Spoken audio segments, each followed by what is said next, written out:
बरेच दिवस झालं घराच्या थोड्या थोड्या गोष्टी मला साफसफाई करायला म्हणजे सुरुवात करत आहे मी, कारण आता एकदमच सगळं करणं होत नाही.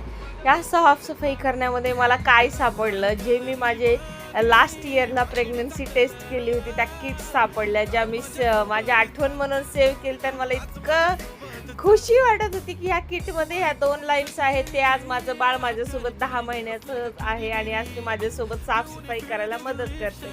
आणि हे सर्व आवरलं आणि हसबंडने एकदम मन तृप्त केलं माझं. म्हटले चल आज तुला जेवायला बाहेर नेतो. म्हटलं क्या बात आहे. आज त्यांचा हाफ डे होता, ते घरी आलेले होते. आपला छानपणे म्हणजे एक लास्ट टाइम मी एक व्हिडिओ टाकला होता की ज्यावेळेस मी तिथे हॉटेलला पोचले पण मला जेवायलाही भेटलं नाही.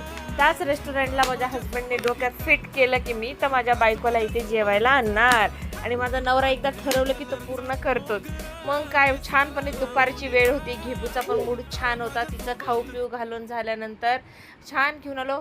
त्या रेस्टॉरंट इतकी गर्दी असते म्हणजे आम्हाला वाटले नव्हतं दुपारीसुद्धा आम्हाला 1-1.5 तासाची वेटिंग अनुभवावी लागेल. अतिशय वाट पाहिल्यानंतर मुश्किलने ताट जवळ आलं आणि मी जेव्हा फर्स्ट बाईट घेतला फूडचा मला इतकं छान वाटलं.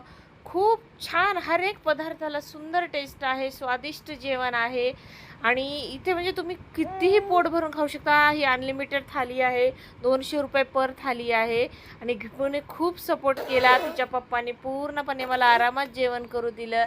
त्यानंतर ती झोपली, मग तिला मी फीड करून मांडीवर झोपवलं आणि मी आमरसाचा जो एन्जॉय घेतला. वाह! घरी आल्यावर मात्र आम्ही मायलेकीने धिंगाणा केला आणि तिचा पप्पा